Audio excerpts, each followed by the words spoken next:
É uma alegria muito grande poder estar mais uma vez com você para o Encontro com a Palavra. Seja bem-vindo, acomode-se e acompanhe conosco.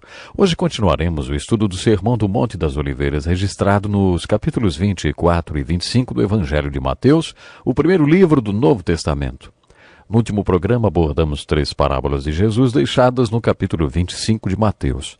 Na parábola das 10 virgens, Jesus ensinou que sua segunda vinda será um julgamento sobre todo o vaso vazio.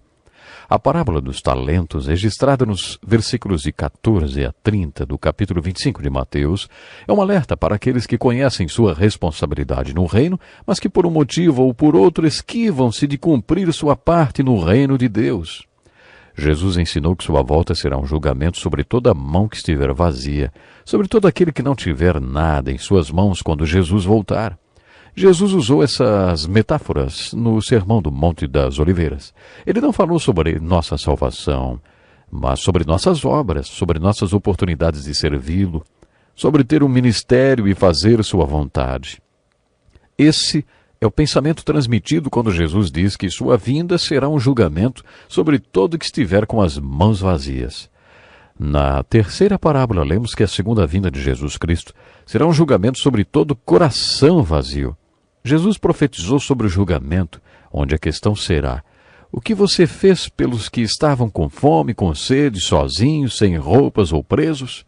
Você deu comida ao faminto? Deu água ao sedento? Mostrou hospitalidade para com o solitário? Vestiu quem estava nu? Visitou o doente ou aquele que estava na prisão? O julgamento não será um exame final de teologia. Essa parábola nos ensina que seremos julgados pela nossa resposta às necessidades do dia a dia das pessoas que passaram pelas nossas vidas. Essa parábola nos ensina que a volta de Jesus será um julgamento sobre todo o coração vazio. A questão nesse julgamento será o que você fez pelos pobres, pelos presos, pelos solitários, pelos famintos e pelos que sentiam frio. Você fez alguma coisa para suprir alguma dessas necessidades? Seguindo o Sermão do Monte das Oliveiras, lemos sobre a maior crise da vida de Jesus Cristo. Estudaremos mais detalhadamente essa crise quando chegarmos no Evangelho de João. A morte e ressurreição de Jesus Cristo são os eventos que relembramos na Semana Santa. Enquanto você lê esta parte do Evangelho de Mateus, procure observar esta sequência de fatos. A primeira coisa que você encontra é a oração modelo de Jesus. Jesus vai para o jardim e sua gotas de sangue. Ele ora: meu Pai, se for possível, afasta de mim esse cálice.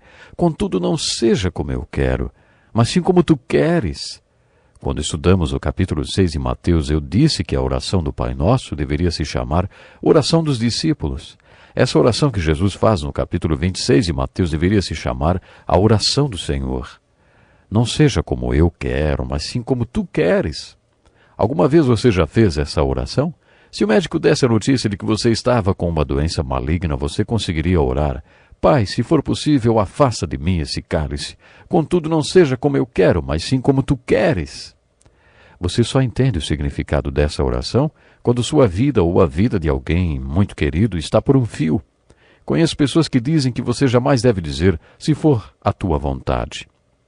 Discordo totalmente, porque Jesus nos deu esse modelo quando orou: Pai, se for possível, afasta de mim este cálice. Contudo, não seja como eu quero, mas sim como tu queres.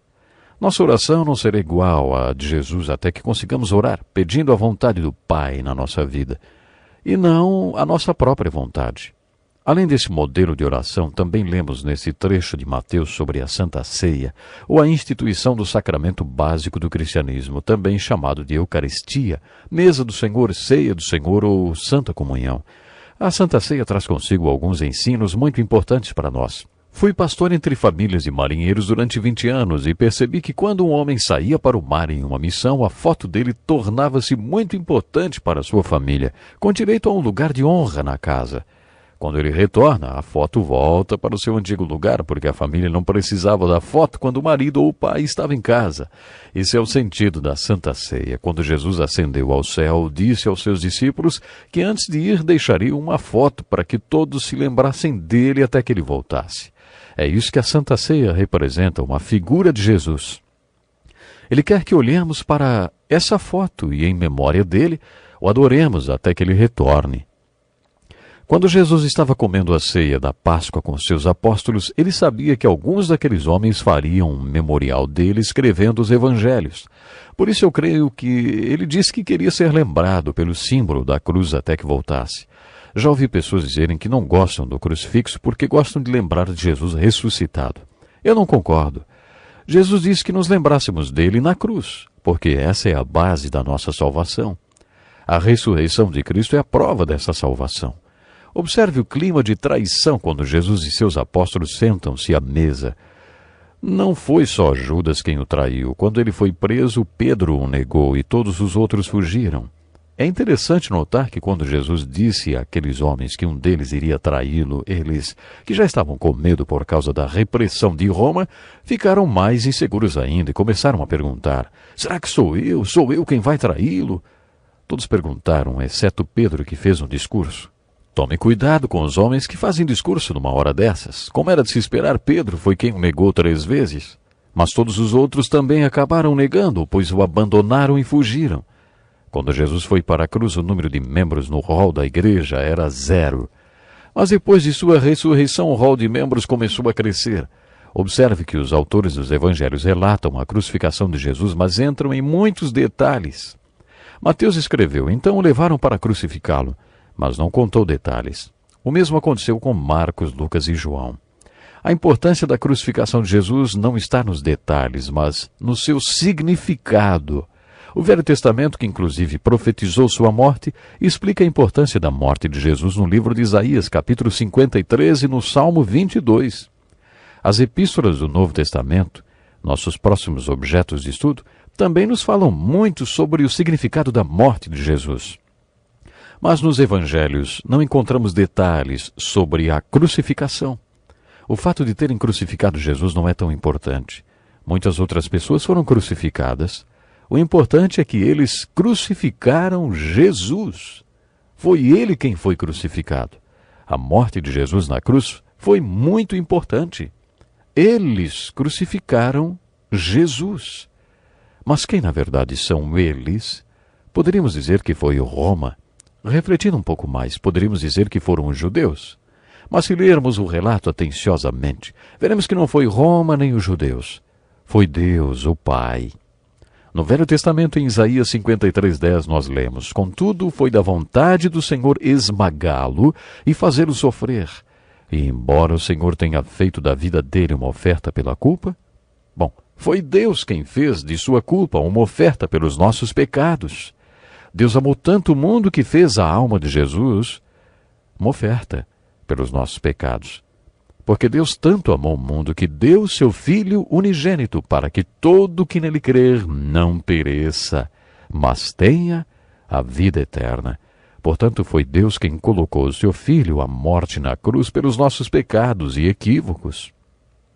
Você pode dizer que quando Jesus foi para a cruz, o cristianismo tornou-se um movimento morto. Até a ressurreição de Cristo, o rol da igreja não tinha ninguém mais, era 0. Por que sua ressurreição, então, reuniu seus seguidores? Nos evangelhos, e principalmente no de João, sempre há vários relatos de Jesus dizendo aos discípulos ou a outras pessoas que a credencial que provaria que ele é mais do que um simples homem, quando ele fosse morto na cruz, seria sua ressurreição. Quando os discípulos pediram um sinal, Jesus mencionou a destruição do templo, referindo-se ao seu próprio corpo. Ele já tinha mencionado que o levantaria em 3 dias, referindo-se à sua ressurreição. Por isso, João conta que depois que Jesus foi ressuscitado, os apóstolos se lembraram do que Jesus tinha dito sobre sua ressurreição e sobre as Escrituras. Essas Escrituras eram o Velho Testamento, como, por exemplo, o Salmo 16, onde o salmista ora e profetiza: não permitirás que o teu santo sofra decomposição. Observe que a morte e a ressurreição de Jesus Cristo nas Escrituras são 2 fatos que compõem o Evangelho cristão e são enfatizados nas epístolas do Novo Testamento. Depois da ressurreição de Jesus, lemos sobre o grande comissionamento. Antes de sua morte, Jesus tinha dito aos seus apóstolos que os encontraria na Galiléia depois de 3 dias. Se você fosse morrer, marcaria algum encontro para depois? Jesus fez isso. Então os discípulos se lembraram disso e foram para Galiléia. Os relatos contam que havia cerca de 500 pessoas reunidas na Galiléia para encontrar Jesus. Essa não foi a primeira vez que ele se mostrou ressuscitado, mas foi ali que ele se mostrou e fez o grande comissionamento. Ide, portanto, fazei discípulos de todas as nações, batizando-os em nome do Pai, do Filho e do Espírito Santo, ensinando-os a guardar todas as coisas que vos tenho ordenado. E eis que estou convosco todos os dias, até a consumação do século. O livro de Atos nos conta que eles foram, fizeram discípulos, batizaram seus discípulos e os ensinaram. Os discípulos de Jesus fizeram exatamente o que tinham que fazer. O livro de Atos é a descrição histórica de como os seguidores de Jesus cumpriram a grande comissão. Esse importante comissionamento baseia-se em fazer discípulos. Mas como fazer discípulos? Indo, batizando e ensinando. Nosso objetivo não é só pregar a palavra, mas fazer discípulos de Jesus Cristo. Temos observado isso nos diálogos de Jesus. Qual é o preço de se tornar um discípulo? Essa é a grande comissão, fazer discípulos. Mas como? Indo, batizando e ensinando. Eu creio no ensino como uma ferramenta poderosa na formação de discípulos, porque leva as pessoas às Escrituras. E a fé vem pelo ouvir a palavra de Deus. A grande comissão é o alvará da igreja. A igreja existe em cima dessa missão. Esse é o propósito da igreja. O objetivo da igreja é ir por todo o mundo de maneira corajosa. Não é o mundo que tem que vir a nós. Nós é que devemos ir e fazer discípulos para que Jesus possa morar em seus corações. Essa é a verdade. Temos que ir e fazer discípulos, batizá-los e ensiná-los tudo o que Jesus nos ensinou. Não podemos nos calar sobre esta missão porque é em cima disso que a igreja existe. Você tem sido um discípulo fiel?